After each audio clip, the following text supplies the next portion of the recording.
We've been here before,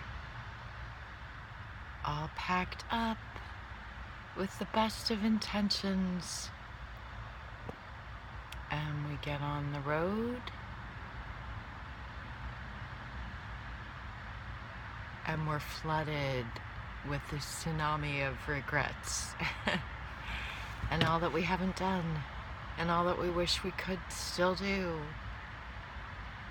I'm in a parking lot in Vermont.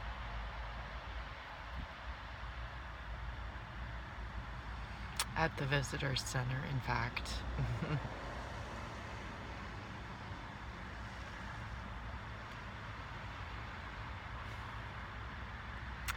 Some wonderful things happened to me in this state, and some not so wonderful things happened to me in this state. But I'm such a strong believer that we experience everything in our thinking. And I've always loved the Green Mountain State. Always.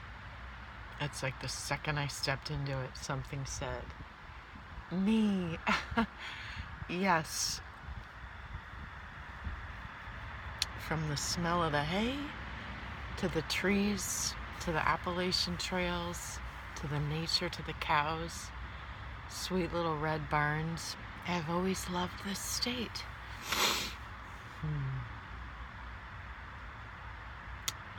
And I have my grandmother, my sweet grandmother, to thank for that. She was sort of my first entry to the state when I was 14 and she was renting a house on Lake Winnipesaukee, and I came up to see her. She said, "Tree, we're taking a drive." We used to love to drive. She loved to drive. Sometimes she would let me, even before I had a license. Don't tell my mom.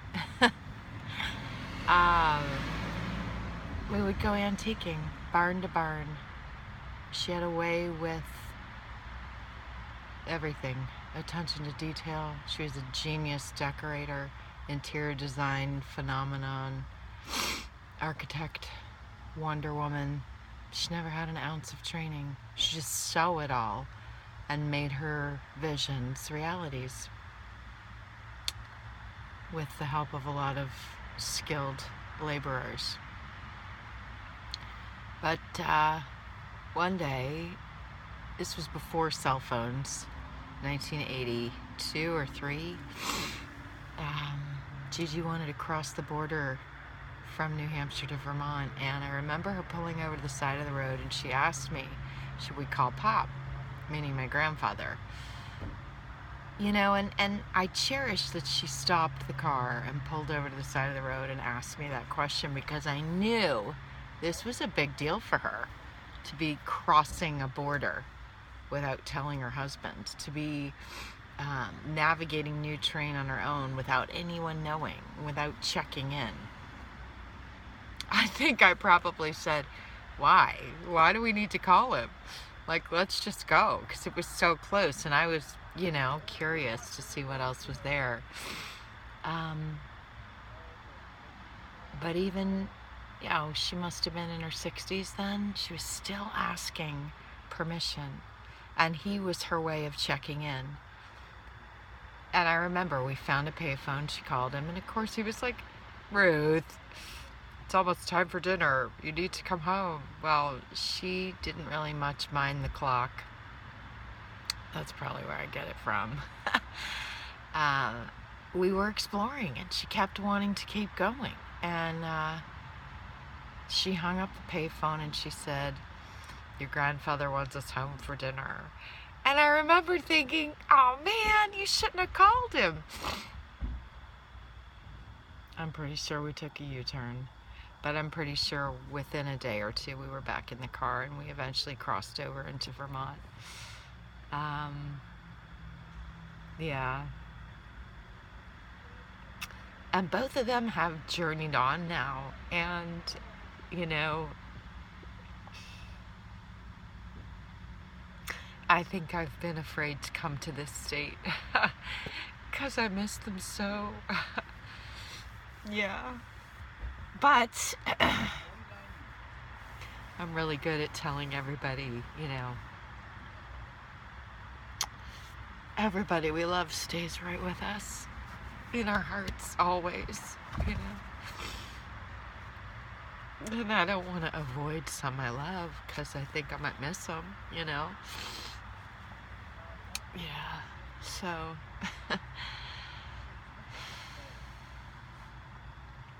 I talked about bulldozing fear earlier. One of the ways fear would love to restrict all of us is by not allowing us enjoy what we used to, just because it makes us miss them, whoever it is. I love the Keys because it reminds me of my dad. I love Miami because it reminds me of my amazing mom. I love Vermont and the Cape because of my grandparents. I love the Carolinas because of my aunt and uncle and my cousins. I love Texas because of my sister. I love California because I braved going there. And I lived out there for 10 years. I love Europe because I went there after college. Everywhere we go, we can experience now new. But don't let yourself not embrace what you love because you're scared of what it may feel like to you. I can't get them back, I can't hug them again. But the good of the two of them, yeah, it's in my thought always.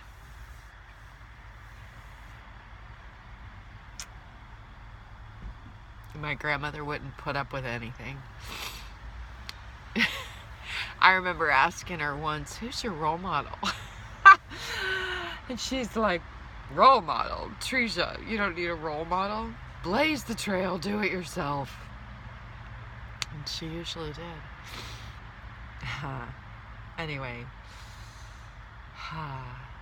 September 3rd, a couple days ago, was Pop's birthday. I need to post a photo I have of him.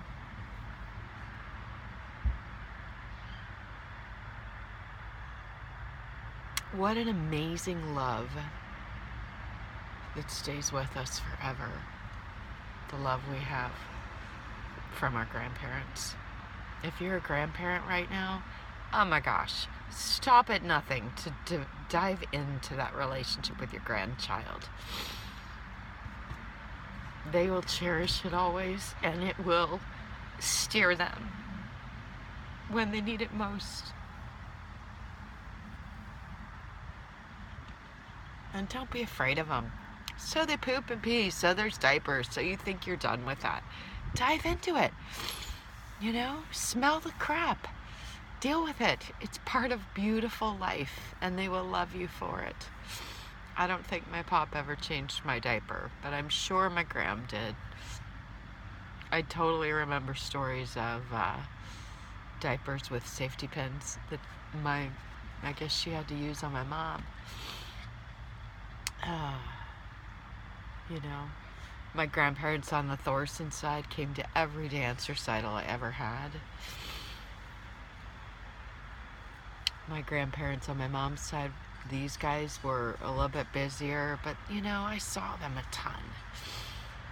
It was more the summers that I got to spend with them that I loved so much.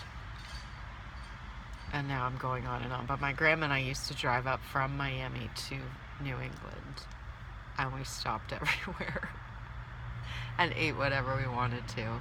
I'm sure a day's diet back then was goldfish and ice cream, because that's what you do when you're on the road and you don't have anybody to say no.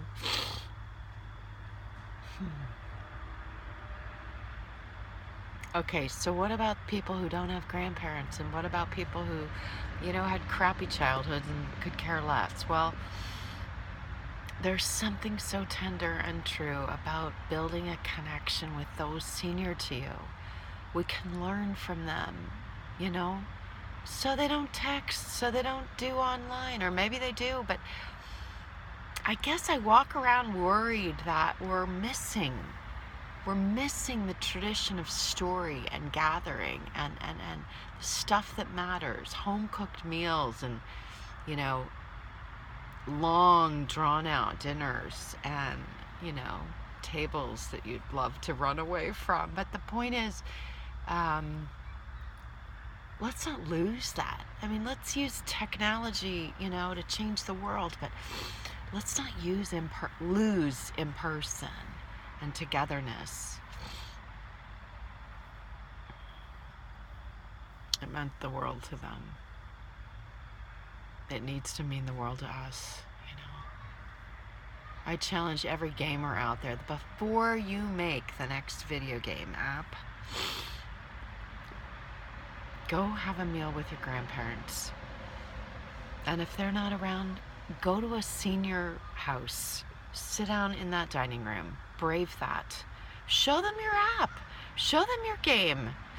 You know, can you imagine if we had people, that's really a good idea. I should do that. I don't code yet. But this disconnect between our seniors or our more seasoned ones and ourselves, let's not let it get any wider. I'm just speaking from my heart.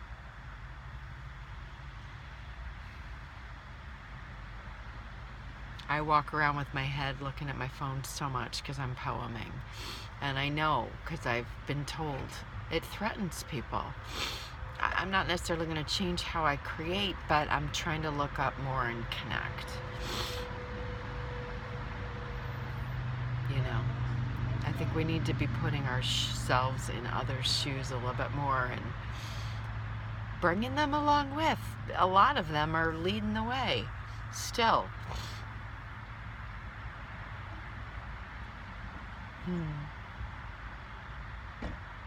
All right. Lots of love in my heart. Big hug to you, wherever this finds you.